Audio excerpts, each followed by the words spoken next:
Picture ancient Greece, a time of epic battles, where the clash of swords and the roar of warriors filled the air. And amidst these battles, there were even more epic philosophers, whose ideas shaped the very fabric of Western thought. On one hand, you had Alexander the Great, a military genius who was conquering lands faster than you could say Hellenistic Empire. His strategies and tactics are still studied in military academies today. This guy was young, ambitious, and had a serious case of I came, I saw, I conquered.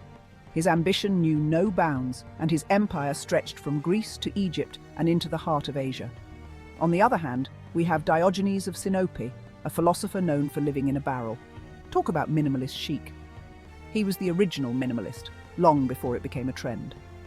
Diogenes was famous for telling off pretty much everyone, including Alexander himself. He had no time for pretentiousness or societal norms. Diogenes believed in living simply, rejecting societal norms, and embracing a life of virtue and self-sufficiency.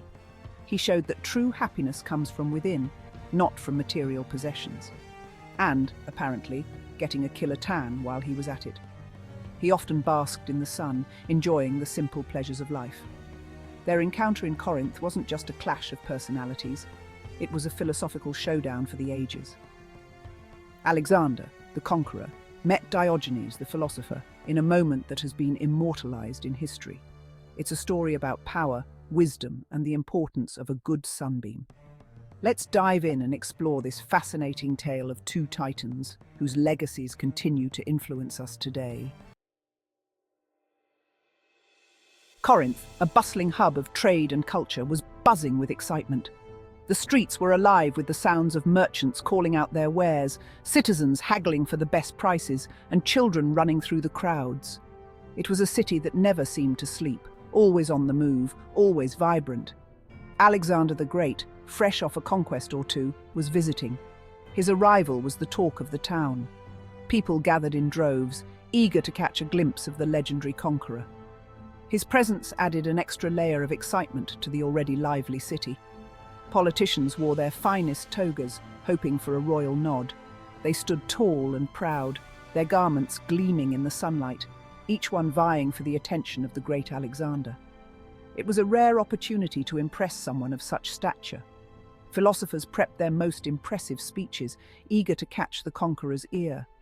They debated and discussed, their minds racing with ideas and arguments, each one hoping to leave a lasting impression on the great mind of Alexander.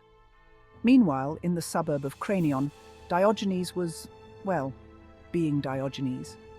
Known for his unconventional lifestyle and sharp wit, he was a man who lived by his own rules, indifferent to the hustle and bustle of the city. Imagine a sunny afternoon. Birds are chirping, the breeze is blowing, and Diogenes is chilling, catching some rays. The warmth of the sun on his skin, the gentle rustle of leaves in the wind, it was the perfect day for relaxation. This was a man who knew how to relax. He had mastered the art of doing nothing, finding peace and contentment in the simplest of pleasures. While the world around him buzzed with activity, Diogenes remained unfazed. He wasn't about to let a visit from some king, even a great one, interrupt his sunbathing session. The commotion of Alexander's arrival was just another background noise to him, something to be ignored in favor of his own tranquility. Little did he know Alexander was about to make his day a bit more interesting. As the conqueror approached, a curious encounter was about to unfold, one that would be remembered for centuries to come. Word reached Alexander that a famous philosopher was ignoring his grand visit. This philosopher was none other than Diogenes, known for his unconventional lifestyle and sharp wit. Now, this was a first. Alexander, who was used to being revered and respected, found it hard to believe that someone would dare to disregard his presence. Intrigued and perhaps a bit curious, Alexander decided to pay Diogenes a personal visit. He wanted to see for himself what kind of man would have the audacity to ignore him. Imagine the scene. Alexander, surrounded by his entourage, approaches Diogenes, who's still basking in the sun.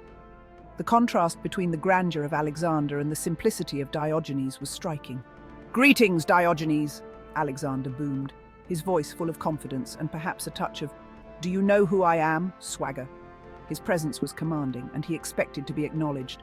"I am Alexander the Great," and I have come to grant you a wish." His tone was generous, as if he were bestowing a great honor upon Diogenes. "Anything your heart desires, it shall be yours." Alexander's offer was grand, reflecting his belief in his own power and ability to fulfill any request. Diogenes, without missing a beat, squinted up at the sun, then back at Alexander and said, "Yes, you can do something for me." His response was calm and unperturbed. "You're blocking my sun. Move a little, please." The crowd gasped. They couldn't believe the audacity of Diogenes to make such a simple yet profound request. Did this scruffy philosopher really just tell the most powerful man in the world to get out of his light? You bet he did. Diogenes' request was a reminder that true power lies in simplicity and contentment. For a moment there was silence. Alexander, used to flattery and grovelling, was taken aback. He looked at Diogenes, this man who had nothing but the clothes on his back and a clay pot to call home, and saw something unexpected: contentment. The corners of Alexander's lips twitched, and then he threw his head back and laughed.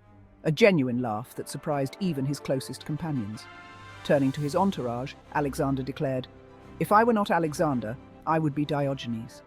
It was a moment of pure admiration, a king acknowledging that true happiness didn't always reside in power and conquest. Sometimes it was as simple as finding joy in a sunbeam.